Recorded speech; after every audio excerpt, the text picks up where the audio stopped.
این پروژه‌ای که در واقع اینجا هستش، پروژه‌ای که واقعا میتونین پول واقعی به دست بیارین، میتونین در واقع یه پول درست حسابی به جیب بزنین. اسکوئر فیتی 1200 درهم که در واقع ما این پتانسیل داریم که در تایم هندوور 2000 درهم پر اسکوئر فیت بفروشیمش.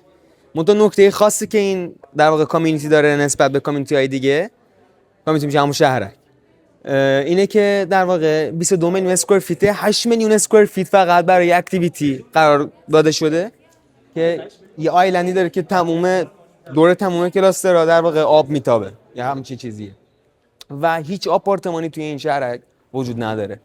شما 600 درهم پر اسکوئر فیت تا تایم هندوور پرداخت میکنین و بعد اون موقع دور برای حدود 2200 درهم میفروشینش. این میشه حدود 120-130% در واقع افزایش قیمت و رشد پول شما. یا اگر که میخواین از این پول درست حسابی در بیارین به من زنگ بزنید.